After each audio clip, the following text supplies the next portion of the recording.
Hello there, everybody. Welcome back to Circling Seattle Sports on Converge Media. Of course, as always, I am your host here with you, Charles Hamaker, here in studio at the Black Media Matters studio. It is Monday, March 25th, 2024. We've gone away, unfortunately, from the nice sunny weather that we've been getting over the past week or so.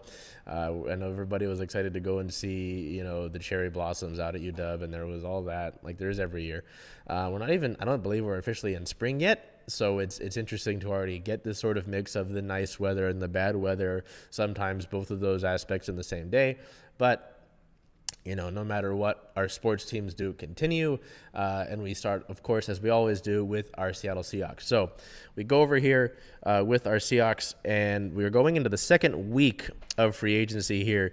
Not a ton going on per se, but it's still veterans going into positions of need for Seattle. On the 18th of March, last Monday, the team signed offensive guard Tremaine Ankrum Jr. Ankrum Jr. is actually friends with Mariners outfielder Taylor Trammell, both of them coming from Powder Springs, Georgia, which is cool to see. It's always nice to see the sort of connections within the city between the athletes. There would have been that with Jackson Smith-Njigba and Kanan Smith-Njigba, but Kanan got put on waivers and was claimed by the Pirates, the team that the Mariners claimed him from. So Ankrum's interesting when you look at him. He's not necessarily, doesn't jump out at you as a big signing or anybody who might be penciled in to begin the year at the offensive guard position. With Seattle losing some of their interior linemen, Evan Brown, we'll talk about that in a second.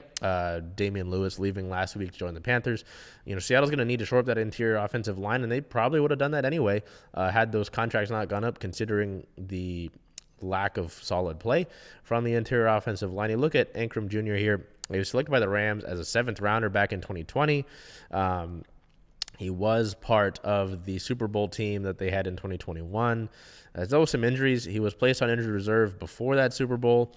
The next year, around the same time, he was placed on injured reserve with a fractured fibula in week 2.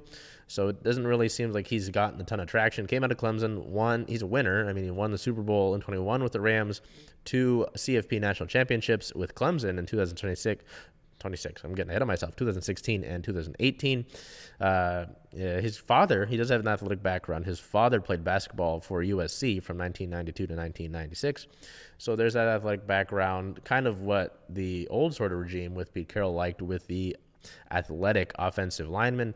It'll be interesting to see if Ankrum Jr. here kind of slots right into the lineup, has to fight for his spot, or if Seattle makes a move of some sort, whether it's drafting somebody or signing another interior offensive lineman to help shore up those 3 positions of need within the interior line at the guard positions and the center position.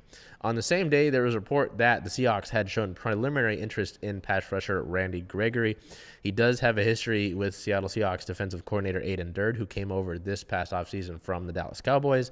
It is preliminary. It likely would be a very short-term deal, kind of a prove-it deal sort of thing, even though Gregory has been around for a good amount of time and has shown flashes in the different stops that he's made around the league. But it's interesting to see, especially considering, you want guys who are able to rush the passer. Seattle hasn't been able to consistently do that for quite some time. The next day, on the 19th, the team did sign defensive back Kayvon Wallace to a 1-year deal, and defensive tackle Jonathan Hankins. So again, like I talked about with Ankrum Jr., not necessarily the flashiest signings in the world for Seattle here, but they do go to positions of need for the team. With Jamal Adams and Quandre Diggs out, yes, the team had Julian Love. Yes, the team did bring in Rayshon Jenkins last week, but, you're wanting to add veterans, you're wanting to add competition, and at least looking here when we go over here to Wallace, it was funny. Mike McDonald on the radio show this past week said that the team didn't believe they could get both Wallace and Jenkins this offseason. So they like that they do that. They like that these two can bring competition, and it gives them some options from what he said about what they can do at the safety position. So it's going to be interesting to see how that plays out. but they don't necessarily show the most on film when you look at it, when you look at Wallace and a guy like Jenkins as well. But put him in Mike McDonald's defense and that scheme, and maybe it's a second win for guys like this. So I know Kayvon Wallace was excited to come here. There are reports that he's going to wear the number 24. Obviously, with the history of that number here in Seattle, I don't know how well that goes over, but we'll see. We're looking at Jonathan Hankins here. He's also on a one-year deal. It's a $2.05 million deal with $300,000 guaranteed. He gets a $300,000 signing bonus. Talking about those because, something that comes into play here with these free agents goes the compensatory picks that the teams get, whether they're losing free agents or depending on if they sign guys like this, they don't get those picks. So Seattle right now has a 4th round and a 5th round compensatory pick in the 2025 draft. Possibly another coming depending on what Evan Brown's deal is. We'll look at that with departures, but you're looking at that sort of thing right now. Losing Damian Lewis, nets you a 4th, and Jordan Brooks, nets you a 5th as of this moment in the 2025 draft. Hankins, sorry, I got away from him there. Hankins has bounced around a little bit. He was drafted by the Giants coming out of the draft a few years ago. He's been around the league. He was with the Raiders recently. He's been with the Cowboys. He's age 31 right now. Yeah, bounced around, started with the Giants, went to the Colts, went to the Raiders with the Cowboys, and now is with Seattle here. They had to cut Brian Monet earlier this offseason to free up some cap space, and even still, your Seattle really hasn't had a consistent nose/D tackle pairing in a while, whether that be to injuries or to who they've got. Jerron Reed played well this past year. So you're really looking to shore up the middle of that defensive line as well, just like we talked about with the interior line. And you're hoping that Hankins can do that, a proven veteran, a guy that, the Cowboys wanted to bring back, but Seattle reportedly offered him more money. And so he comes here to play for Mike McDonald's defense. We look over here to the players that the team lost via free agency, and we've talked a little bit already about Evan Brown. So we talked about it last week with likely him not coming back. That ends up being true as he ends up going to the Arizona Cardinals. So another player from Seattle going to an in-division rival, and the same team with Arizona, both DJ Dallas and Evan Brown going to the Cardinals. And so Seattle will be in the market for a center unless you look at Oluwatimi or some of the other options, or maybe they draft. It's all possible here. Or Nick Harris, that they signed last week. And then the other player this past week that they lost via free agency was defensive lineman Mario Edwards Jr. He heads to the Texans. He was in a very limited role with Seattle this past season. You really didn't see him get that much playing time.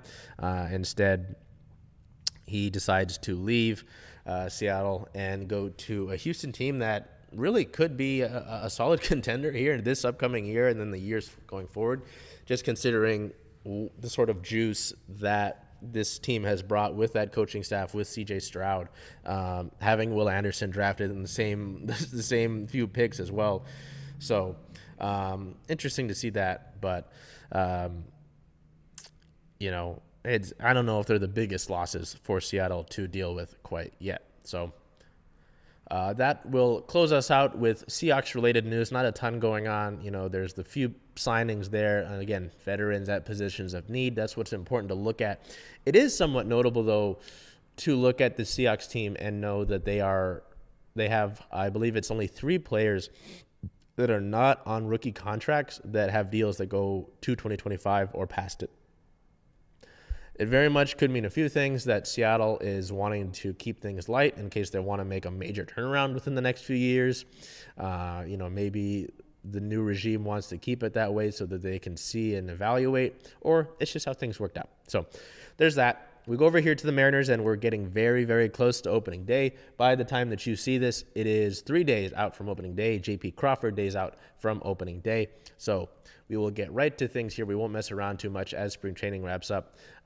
We go over here to this past week in spring training games. March 18th at the Texas Rangers was a 9-5 win. Our player of the game, left fielder Dom Canzone. Canzone continues to hit the ball well in spring. 1 hit, 1 run, 3 RBIs on the day on 1 homer. March 19th versus the Colorado Rockies was a 12-3 victory. Our player of the game, shortstop Dylan Moore. Demo continues to show a little bit as well as one of the super utility players off the bench for the Mariners. 3 hits, 2 runs, 4 RBIs, and 1 homer on the day for the guy who can play just about any position. March 21st, the Mariners get back into action versus the Cincinnati Reds. That is a 7-6 victory. Our player of the game, second baseman Ryan Bliss, 1 hit, 1 run, 3 RBIs, and 1 homer on the day. Go over here to March 22nd. That's a split squad game. The home game at Peoria against the Milwaukee Brewers was a 4-4 tie. Our player of the game, left fielder Taylor Trammell, T-Tram, 1 hit, 1 run, 2 RBIs, and 1 homer on the day. Nice to see Taylor Trammell get that. And then the away game was also a tie, so we had a double tie that day, I believe, thanks to our friend Alex Mayer over at Mariners PR. Great stats wizard, does a lot of good stuff with that. Some folks call him a nerd. I don't blame them. I believe it's, according to him, the first time that the Mariners have tied both games in spring training on the same day. So that's pretty funny.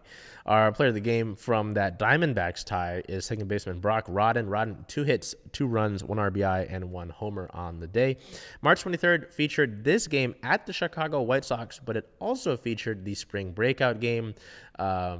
We will encourage you to go to either our website at circlingseattlesports.com or the Where We Converge blog to go see our recap of that spring breakout game.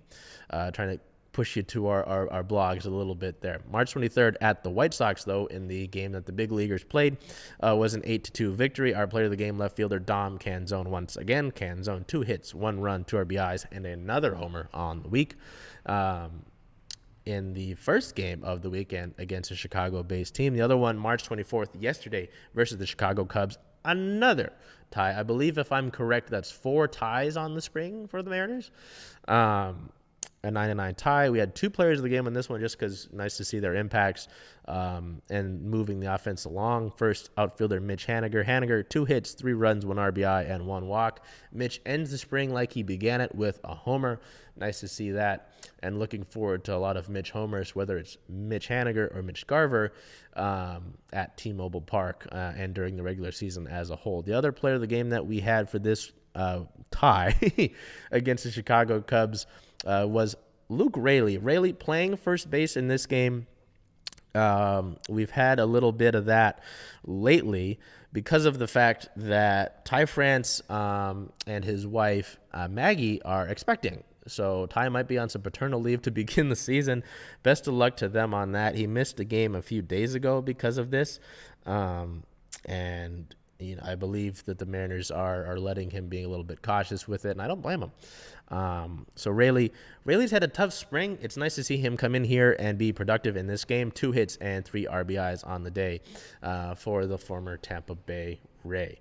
We'll go straight into injury-related news here. March 21st, we got news that Gregory Santos will have an MRI in the next few days to see if the inflammation in his strained lat has calmed down enough for him to resume a throwing program. The plan is for both Santos and Brash to stay back in Peoria, in Arizona, to continue to work on that. And they're trying to get back to their throwing programs, as both of them aren't going to be ready for opening day, as we have previously talked about. From there, we'll go straight into team-related news. On the 18th, to just about nobody's surprise, we learned that Luis Castillo was going to be the team's opening day starter on March 28th against the Boston Red Sox. Then we had some other roster moves as we continue to chip away towards an opening day roster. Jonathan Clase was optioned to AAA Tacoma, so excited to see the prospect who hit 20 homers and stole 70 bases last year, a feat that hadn't been accomplished since 1961. I believe that's the right stat. Goes to the closest affiliate to the major leagues. And then pitcher Ty Buttrey was reassigned to minor league camp on the 19th. Continuing with those roster moves, outfielder Cade Marlowe has been optioned to AAA Tacoma. tough for Cade. I know some folks were really excited to see him with a big league club just because of what he's shown last year and some things he'd done this spring as well. There's just not a spot for him right now, and it's good to have him in Tacoma just a call away. And then pitcher Joey Kriebel was also reassigned to minor league camp. The next day, March 21st, right-handed pitcher Casey Lawrence was reassigned to minor league camp, and relief pitcher Carlos Vargas was optioned to AAA Tacoma. So a guy that's got some good stuff. The Mariners just want him to hone it. They're going to see if he can do that down with the Rainiers so that he can be a call away as well for the big league club and be another sort of flamethrower out of the bullpen. On the 22nd, continuing with that, infield prospect Ryan Bliss and pitcher Jonathan Diaz were both reassigned to the minor league camp. And then on the 23rd, young pitching prospect Emerson Hancock and infielder/outfielder Samad Taylor were both optioned to Tacoma. Two guys, again, like a few of these guys, Bliss, Class A, Vargas, guys that I could easily see called up at some point. And then catcher Michael Papirski was optioned to minor league camp. So you look at it here, we're wrapping things up. Again, I talked about it in the weeks previously. I don't really imagine that there's going to be a ton of surprises with this Mariners opening day roster. There might be a few guys who have started to earn their way into the bullpen spots that we've got, but you look at some of the position players, the infield and the outfield, it looks like, we're pretty set on what's going to happen here. It's unfortunate Taylor Trammell doesn't have any options. I don't imagine he's making the opening day roster. He probably has to get put on waivers, which is unfortunate because I'm sure some team will want to scoop him up. I'm not expecting there to really be any surprises here. But we won't know the opening day roster until after these two exhibition games that the Mariners are going to play against the San Diego Padres at Petco Park, because, with Scott Service talked about this at spring training a little bit ago. I believe it was this past week, that with AAA Tacoma opening their season, I believe is the day after opening day for the Mariners, they can really push it with that opening day roster and when they announce that. So, no, I mean, mostly positive. We've seen some consistent offense from this offense. We've seen some consistent offense from this lineup. We talked about it last week. If guys can stay healthy, that's the big thing. If they can hit the baseball well, so no, I mean, I feel good about it. I feel good about where your pitching's at. I mean, it's hard to not when you've got the rotation that you do. Emerson Hancock's a call away. You've got a few options in Tacoma for the bullpen as well, and you're still trying to see some guys like Santos, like Brash get fully healthy. So I'm encouraged. I'm encouraged for the start of the season. I know there was some discourse about it on the Bird app or the former Bird app, whatever you want to call it, but I mean, if you can have a solid start, not a great, doesn't have to be great. You can have a solid start to the season in these first few months. You can set yourself up for the future because, again, you look at it, not just last year, but even in the years past, this team's been a game or two away from the playoffs multiple times. So if you can get some of these games, maybe it's in March here with a few of the games at the end of the month of March here, in April, in the start of May, you could set yourself up better for the future. So just a thought. I know some folks said it was a bad way to watch baseball, but I mean, is it wrong necessarily? I don't know. We look. So, Colt, I just want to ask you first, just kind of silly. I talked to you about it right before we started. Your broadcast booth experience. Is there a future there when your long baseball career ends, or is that just something that just was fun to have?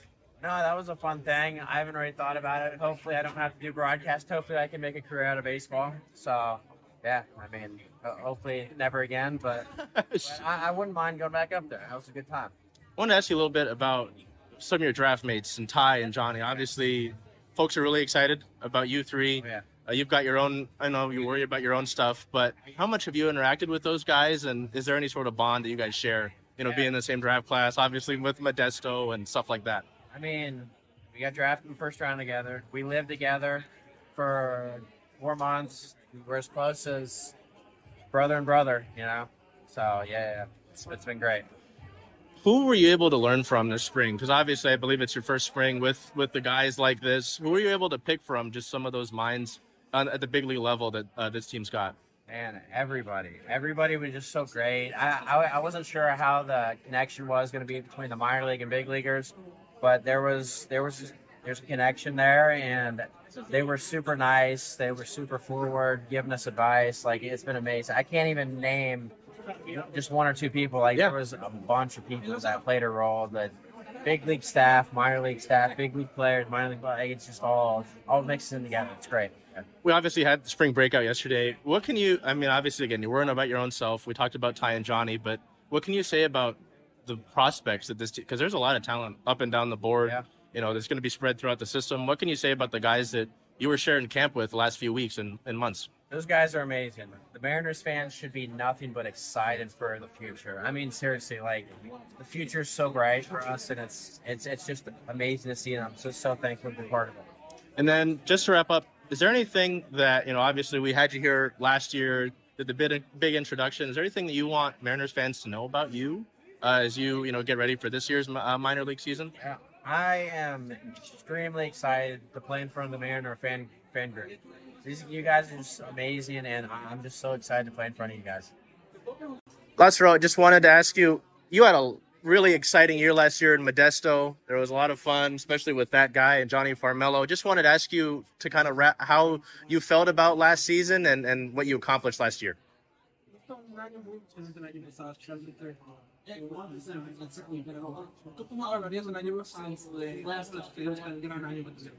La verdad que fue un año bien excepcional, fue un año bastante emocionante.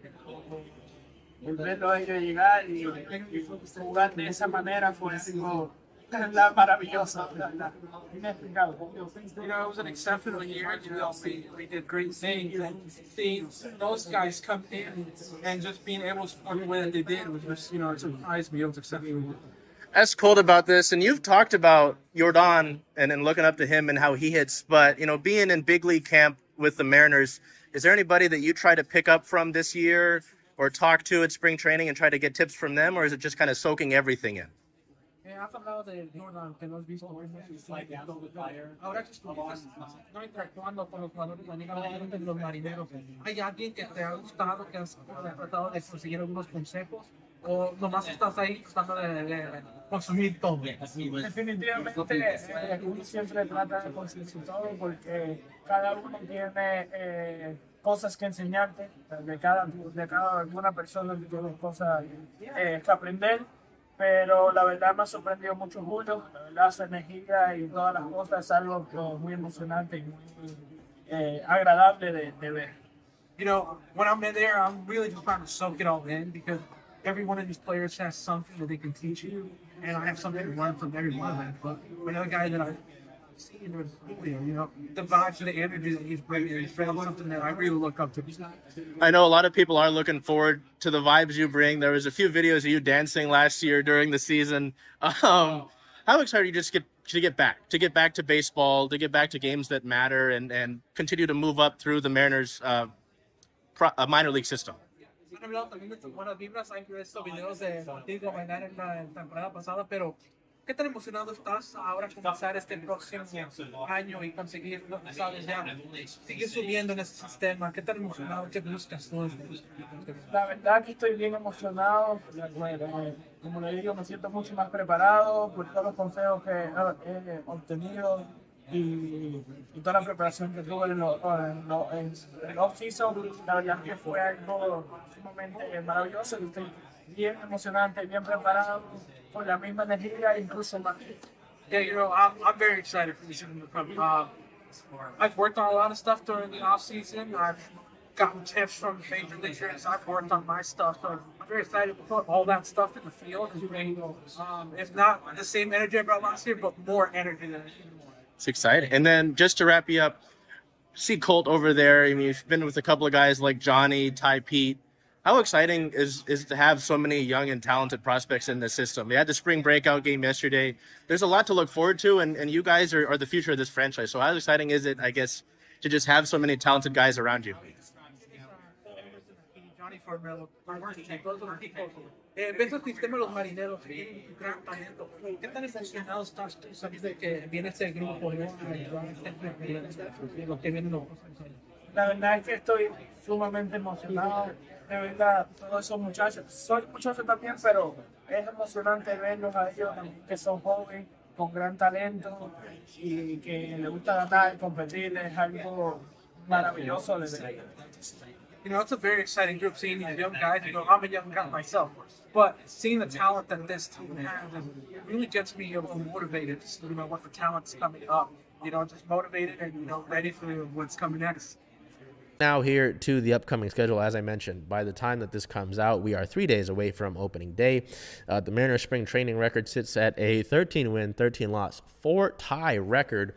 They have those 2 exhibition games in San Diego that I mentioned at Petco Park.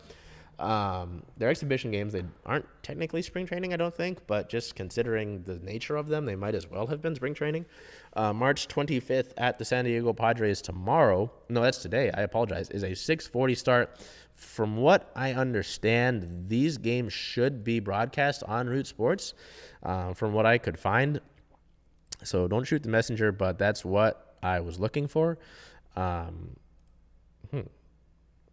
Sorry, looking at something here. And then the next game, March 26th, is a 1:10 start. So March 25th, a 6:40 start. March 26th, a 1:10 start. Trying to pull up some information here, and I'm getting issues. There we go. Okay, and then we go over here to this slide with the regular season. So this weekend, opening day, Thursday, March 28th versus the Boston Red Sox, a 7:10 first pitch. Luis Castillo takes the mound. It is opening day. Ichiro Suzuki will be presenting Julio Rodriguez with his Silver Slugger Award. For this past year, Nelson Cruz is throwing out the first pitch. All the festivities, all that.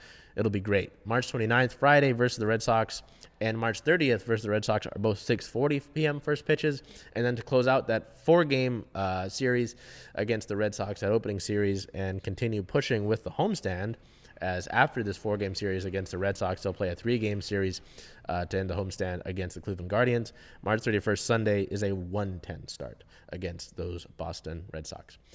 We go over here to the Storm, and we didn't really have much going on with the Storm. There's this, we'll throw the pictures up here on your screen. Jewel Lloyd, over the past week, as posted by her mother, God bless you, Gwendolyn Lloyd, on Twitter, has had some success this offseason in Miami with pickleball. If you don't know, Jewel Lloyd has been a big supporter of pickleball. I believe she's got an ownership stake in a pickleball team in Miami. She plays herself. So recently, the tweet came out March 22nd for the first one. Jewel won a pickleball championship in Miami.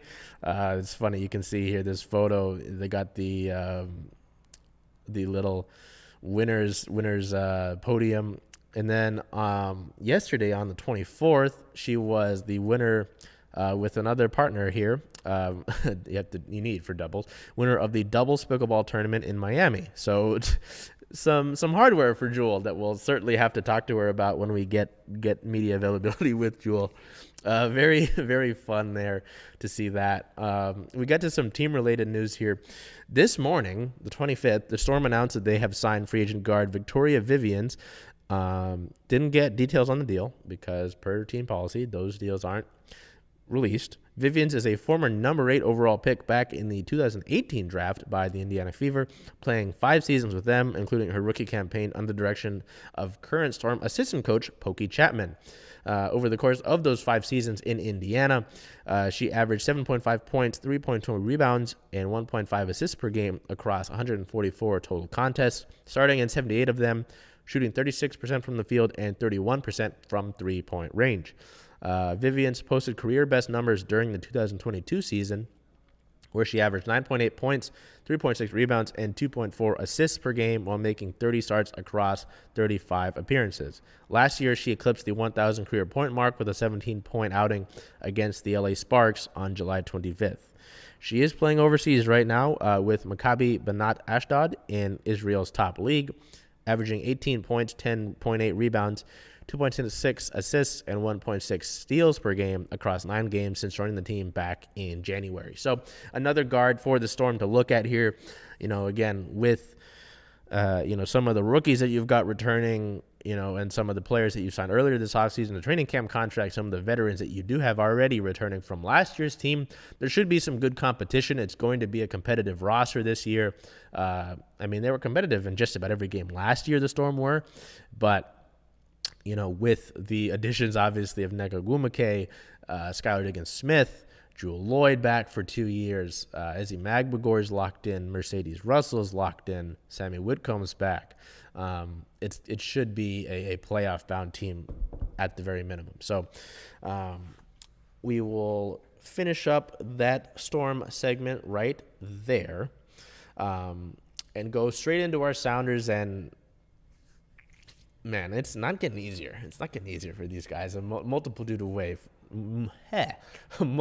ways, whether that be with the injuries that they're dealing with or with the results that have been coming in. So we go here over to March 23rd, a road game at the San Jose Earthquakes, a 2-3 loss. Our player of the match, forward Raul Ruidiaz. Raul, an 8.2 match rating, 1 goal, 79% passing, 1 chance created, and 4 shots on target. With that goal, Raul moves into the he is the sole owner of the top spot in Sounders all-time leading goal scoring across all competitions in the MLS era. So very nice for Raul. He had tied it last week with the Panenka penalty against Colorado. He does it again this week with the Panenka penalty, this time against San Jose. This was a unique game. It was a unique game. We'll get to the injury report in a minute, but Seattle had a few midfielders out due to injuries, so it was a very young midfield. Christian Roldan starting on the left, Denny Leyva, Soda Kitahara making his MLS debut, mind you. I believe it might have been his first start, actually, not MLS debut. And then Dylan Tevis was on the right. Shout out my guy Dylan. Continuing in that 4-4-2 still, Stefan Fry made his season appearance. And, it was tough. It was tough from the jump. The Earthquakes, right before half, got 2 goals somewhat immediately in the 42nd and the 43rd minute. Dylan Tevis was shown a yellow card in the 52nd. Jackson Reagan saw a yellow card in the 65th. And then, Raul Ruidiaz scores the penalty in the 72nd minute. And it's very exciting. And okay, you're kind of pulling back into it. Denny Musovski, as a substitute for Dylan Tevis, comes on and scores a header in the 81st minute to tie us up. You're like, all right, they've come back from that 2-goal deficit. 2-goal deficits always talked about it from at least coaches that I had as the easiest deficit to come back from in soccer. And then Jeremy Ibobise scores a minute later to give the Earthquakes a lead that they never have to look back from. So very frustrating match to look at, just considering, where Seattle is in the standings, the results that they've already had. You had possessions, but obviously that doesn't always tell the story. San Jose did have the better expected goals. They had less shots, but more shots on target and more big chances.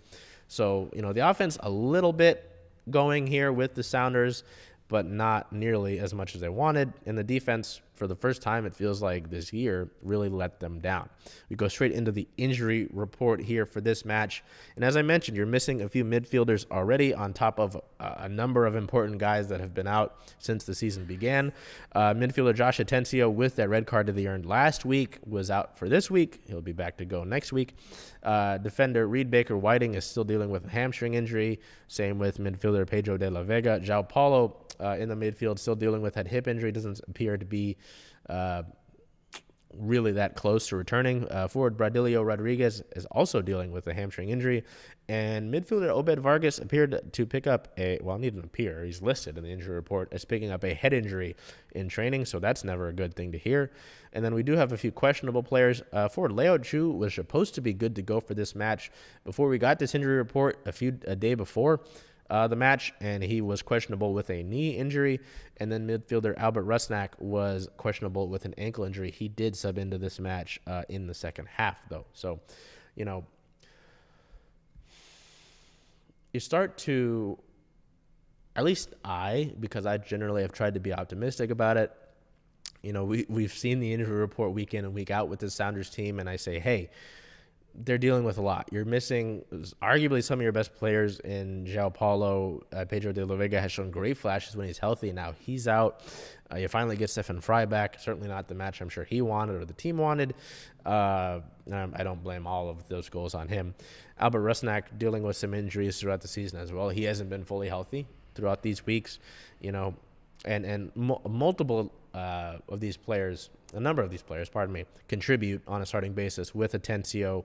Obviously, De La Vega, Reid Baker-Whiting provides some great play off of the bench. João Paulo, probably the most important player. Obed Vargas has consistently started. Leo Chu has consistently started. So you're seeing a lot of these guys that are typically in the lineup for Seattle being held out, and you're looking at some of the depth guys having to come in. It's very frustrating, and I generally try to be the optimist, but with generally how poorly regarded San Jose are, losing to them and really just not having a win yet, your offense has been pretty stagnant. I am starting to wonder now. I'm letting it happen to me now. When are the changes coming? If this continues, when are the changes coming? If they're able to snap out of it after this week somehow, thankfully, and get going, then I'm like, all right, they really were just kind of tripping and falling flat on their face out of the gate. But if this continues, then you start to wonder about change and what might actually help turn this ship around. So we look ahead to next week as the Sounders sit at a 0-win, 2-loss, 2-draw record, good for only 2 standing points. They are bottom in the Western Conference right now, second to last in all of MLS in terms of points. Their next match is on the road March 30th at the LA Galaxy. That is a 7:30 p.m. start. Every time that the Sounders play the Galaxy, it's always generally pretty interesting. Even when, the Galaxy haven't been that great, we look at this. It's funny to look at the injury reports for these teams. The Galaxy do sit currently at second in the Western Conference in points with 9 total points across 5 matches played so far, behind only Minnesota, who have 10 points. So it's not going to be an easy test if Seattle wants to turn the ship around this upcoming week on the road. They're going to need to kind of dig deep here. Unless they're getting more than a few of these guys back from injury, they're going to need to dig deep, look themselves in the mirror, and figure some things out. So we go over here to the Kraken, and I talked about digging deep, figuring some things out. You could talk about the same thing with these guys. So we'll go into it. The past week, the team played 4 games, 2 of them at home, 2 of them on the road, as I mentioned this past episode. This sort of home and away sandwich. Home on the 18th of March, an ugly 6-2 loss to the Buffalo Sabres. Our player of the game forward, Eli Tolvanen, 2 assists, 2 points, 2 shots, and 2 hits. Seattle scored really early into this game. It felt great. I believe it was 24 seconds into the first period, and then the Buffalo onslaught just kind of came in and took over, and Seattle really never was in that game for a while. Frustrating way to end the homestand. They go away for 2 games back-to-back in the desert, March 21st and 22nd against Las Vegas, and then Arizona, March 21st at the Golden Knights. This game was on ESPN, so we got the lovely hockey commentary that they've got. It was interesting. This was a surprise. Both teams wore their Winter Classic jerseys for this one, considering it was the matchup for the Winter Classic this year, not past year, and it's on ESPN. I'm sure they wanted to play that up for TV. It was good for a while. I mean, it was tight. It wasn't necessarily a good hockey game. The Kraken lose this one by a score of 1-3. Really tight till the end. Jaden Schwartz scores late. The Kraken give up a tying goal, and then a go-ahead goal just shortly after, and then the Golden Knights add the empty netter to make this look not as close as it really was. Our player of the game forward, Jaden Schwartz, 1 goal, 1 point, 2 shots, and 2 takeaways in his first game back from injury. The second game of that back-to-back, March 22nd at the Arizona Coyotes, an overtime loss, 1-2. Same sort of situation from the Golden Knights game. This game was tight throughout. It was more of a boring hockey game than the one before it. The first 2 periods were very blech. The third period, the Kraken are able to go ahead. It's defenseman Riker Evans with his first goal in the National Hockey League. He's our player of the game. 1 goal, 1 plus-minus, 3 shots, 1 block shot, and 2 hits for the young defenseman. He recorded a assist in that game against the Golden Knights, so that was nice. Nice little road trip for Riker, that mini road trip of sorts. But the Kraken do give up a tying goal late, and then they go to overtime. Former Seattle Thunderbird Dylan Guenther scores the game winner in overtime on a breakaway after the Kraken had a chance and weren't able to convert it. Arizona flips it the other way, and then we're turning around very quick. The Kraken come back March 24th versus the Montreal Canadiens. They're losing streaks of 7 games. They're playing a Habs team that isn't that great. They're wearing the Winter Classic jerseys one last time. It's a Sunday, the start of a 4-game homestand. Can they win? No. They drop an ugly one by a score of 1-5. And they just look really bad. They give up 4 goals in the first period. Philip Grubauer gets to start. I'd really only blame the 4th goal on him. The 4th goal was soft. The 3 goals before were just ugly examples of defensive play by the Kraken. The first goal was actually tipped somewhat on accident. I believe Jamie Alexiak was trying to clear it, and he got a stick in the way, and it redirected past his goaltender. The second one, Brian Dumoulin went to clear a Montreal player out of the crease and instead just helped screen Grubauer out in front with the Montreal player. The third one, the defensemen on the ice for the Kraken both pinched really high and didn't back check. Same with the forwards. There wasn't really an effort to back check. It looked like they got caught sleeping, and it gave the Canadiens a 2-on-1, which really was more of a breakaway. And then the 4th goal was a 5-hole, and it was pretty soft. The Kraken did get a goal, so they weren't shut out. Jordan Eberle scored relatively quickly into the second period. The Kraken got a power play goal, which should have been a power play goal, just a few minutes later, but it was challenged by Montreal correctly, and it was offsides. And then in the time that was put back on the clock for the challenge, the Kraken gave up a shorthanded goal to Mike Matheson, as with Riker Evans out, and we'll talk about that in a minute. And Vince Dunn continuing to be out. Tomas Tatar was quarterbacking the second unit of the power play, and it just didn't work out.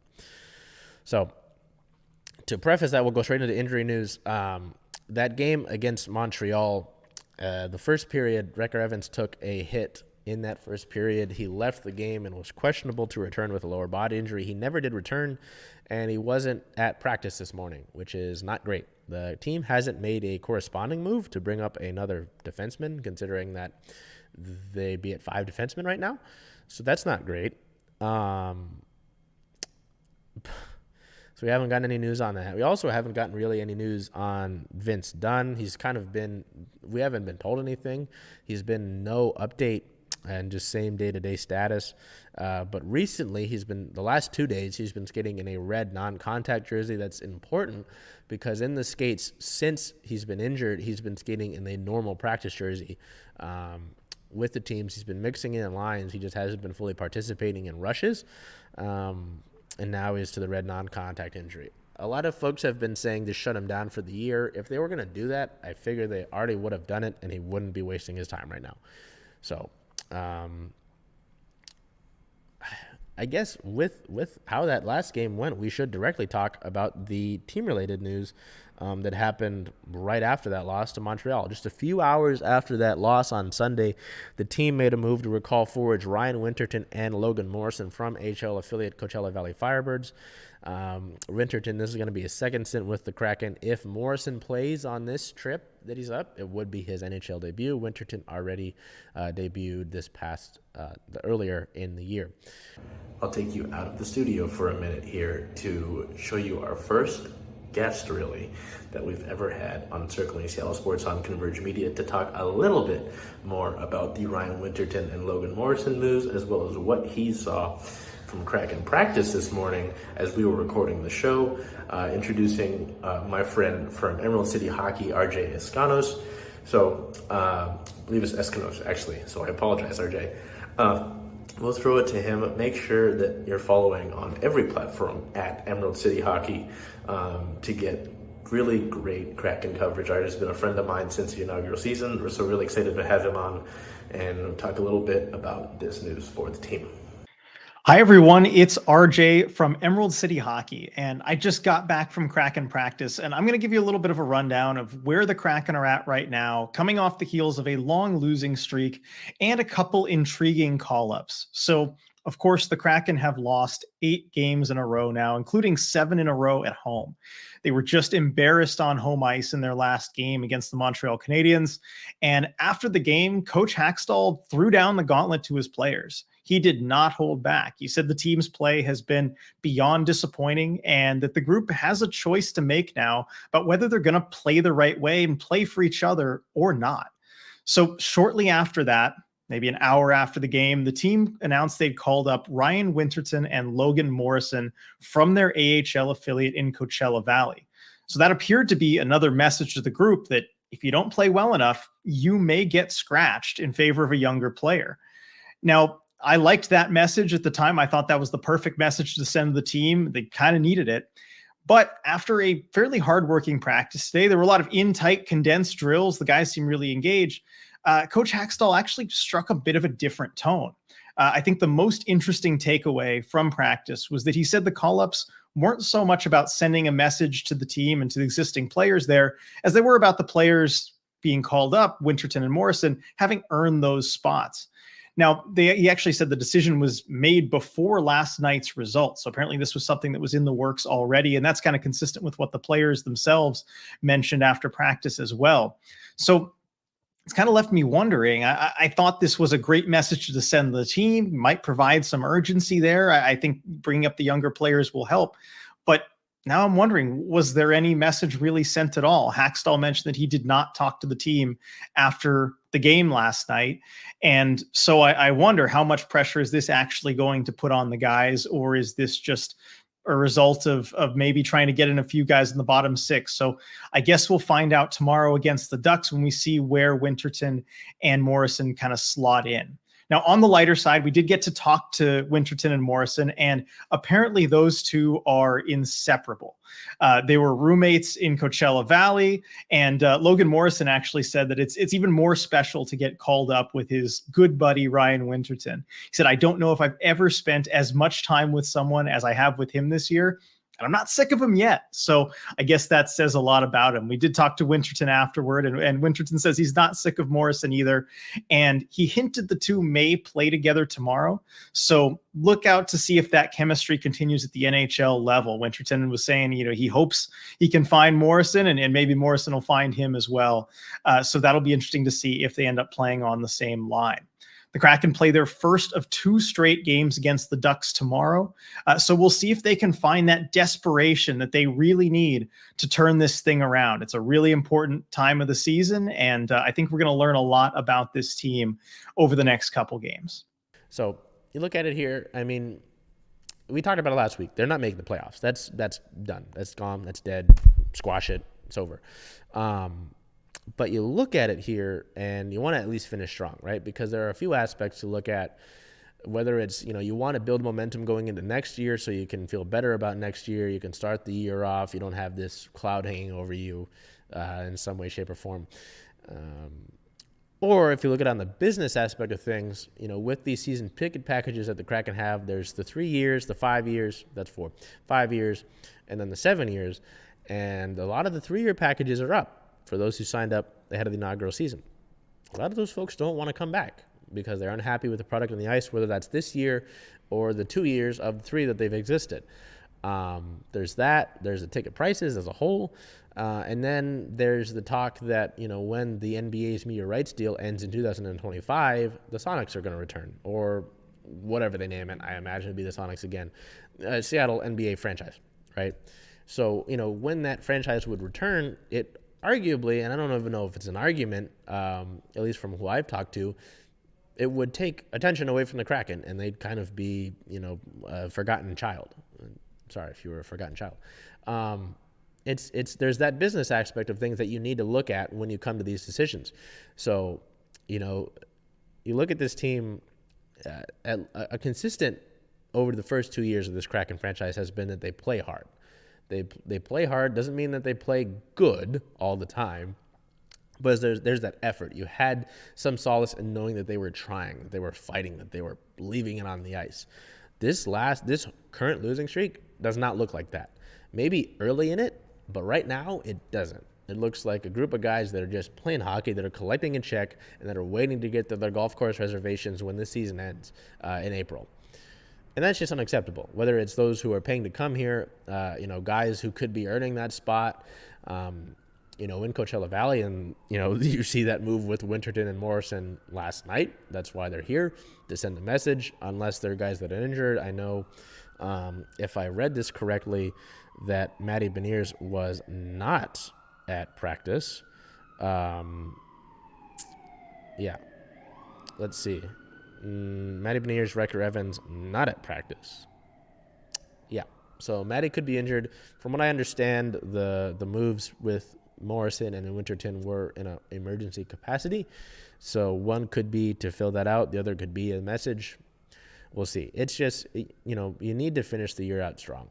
A lot of folks have been like, oh, they'll win again next season. I highly doubt that within the last 11 to 12 games that the team is going to play, that they lose all of them. I mean, that would help get them a better draft pick, sure. I just don't think it's going to happen,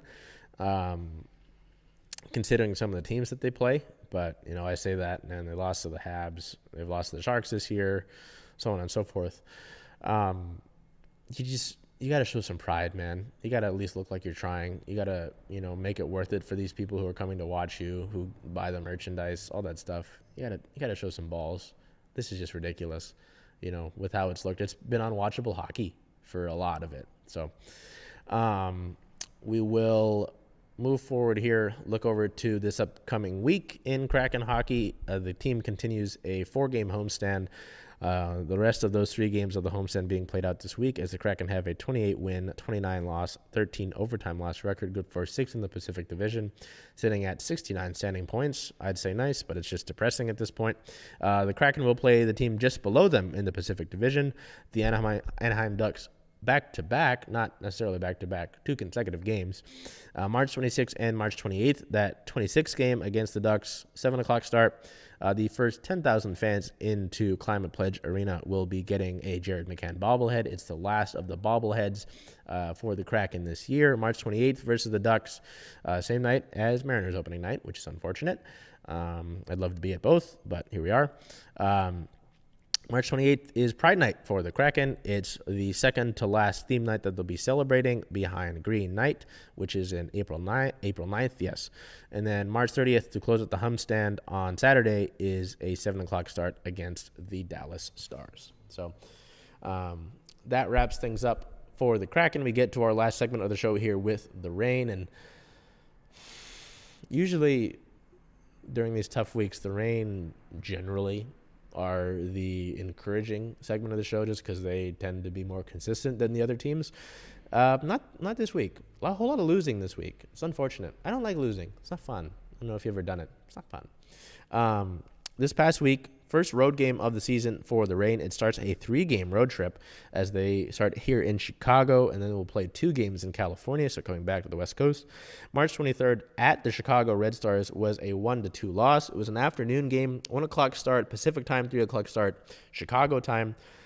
This one was tough. After the first half that the Reign had in their season and home opener against the Washington Spirit, with the way the offense looked, with the sort of plays that the defensive side of things made in order to keep that clean sheet, I was relatively encouraged. I was like, hey, if you can beat this Spirit team, albeit without Trinity Rodman, to kick off the year as you're kind of working your way back into things, that's impressive. And then you play a Chicago Red Star team that, they've struggled the last few years. They've got Mal Swanson back in the lineup, so they're different. They should be considered different. And they look different. They kind of gave the Reign some fits. The Reign really weren't able to generate that much in terms of quality offensive chances. They gave up the first goal that was, just got to be able to clear the ball out, and the Reign weren't able to. The Reign do tie it as our player of the match, midfielder Ji So-yeon, who had an 8.1 match rating, 1 goal, 83% passing, 3 chances created, which is the most chances created in the match, and then 2 shots on target. She had a great goal, I believe, from just about the edge of the box, kind of almost chipped it over everybody, hit the post up near the top corner, and went in.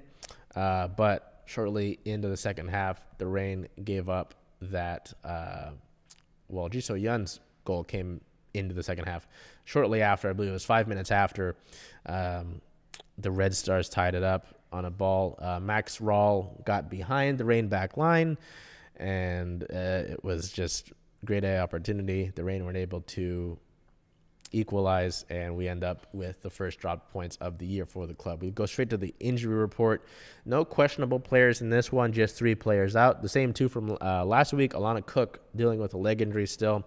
Veronica Latsko dealing with a knee injury. A new addition, midfielder Sam Meza. Meza's dealing with an illness, so unfortunate there.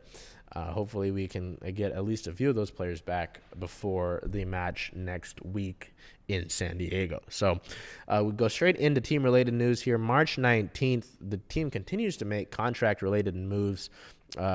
Just after last week when they had all of the stuff with the roster being finalized, the club extended defender Phoebe McClernand through the 2026 season. On the 19th, McClernand is in her 3rd year with the Reign, having totaled 15 starts and 20 regular season games played since joining the club back in 22.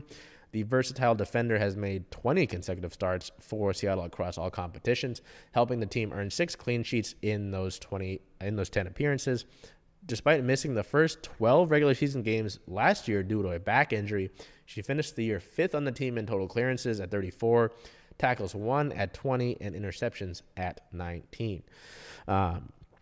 Since getting drafted by the Orlando Pride as the 14th overall pick back in the 2020 draft, McClernand is a Pennsylvania native that has registered 30 starts and 41 regular season appearances, recording 26 duels won, 93 clearances, 62 interceptions, and 56 tackles won.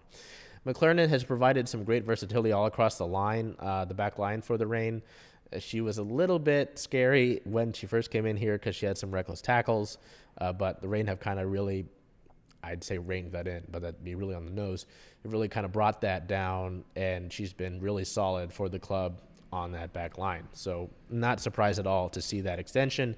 The next day, the club continued with their announcements. Not a contract announcement, it's a tournament announcement.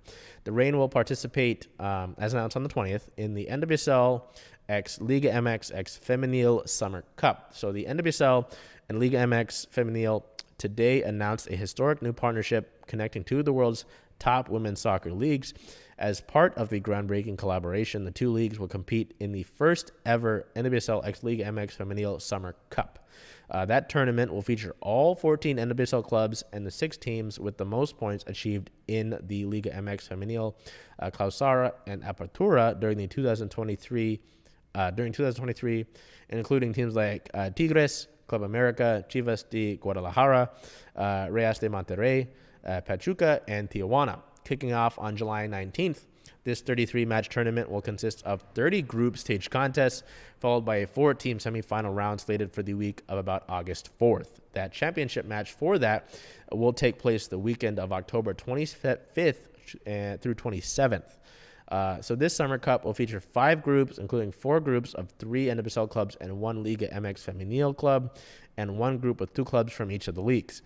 Each participating club will compete in a minimum of 3 matches. The Reign will compete in Group A alongside their rivals, the Portland Thorns, and expansion team Utah Royals. The Utah Royals have been in the NWSL before, though, in addition to Tijuana. So there are 3 matches that are being played. They're going to host 2 of them.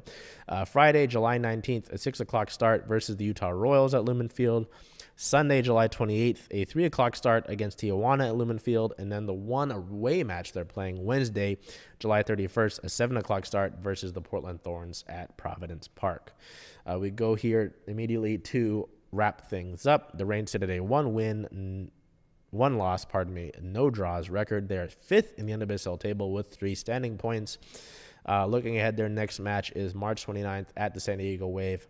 A 7 o'clock start. To watch that match, I know there's been a lot of talk about where to watch these matches with the new media deal is kind of tough. I understand it. I hear you. I see you. You are felt. You are seen. All that. This match against the Wave on the 29th is on Amazon Prime Video. So we go to wrap things up here with this past week. A lot of losing, man. I'm tired, truthfully. I haven't slept in a few days. I hope it didn't show. I hope I was able to bring some energy to you. I hope you're able to get out sometime. We're nearing the springtime. It should be really, really fun. I hope we see out maybe for opening weekend for the Mariners. Maybe at some of these Kraken games as they close out this, well, not close out, but they played this 4-game homestand to close out the month of March. It's going to be a really exciting time in the spring and the summer. In terms of the CSS Futures content, the Thunderbirds close out their season. The Silvertips are going to the playoffs. We're going to get the Tacoma Rainiers and the Aqua Sox seasons back. The USL League 2 seasons are getting closer, so it's exciting. It's going to be an exciting time of the year. I hope you're tuned into us across all the platforms, whether it's Twitter, Instagram, Facebook, Blue Sky, Threads, YouTube. There might be more, but I'm forgetting right now. Tuned in all that. Our website, circlingseattlesports.com. At the end of the day, I hope you take care of yourselves, be well, and do whatever you can to make today a great day. Love you, and I'll see you. What will we be in April yet? We'll be in April. So we'll see. Oh, it's April 1st. Oh, boy. We'll see you then.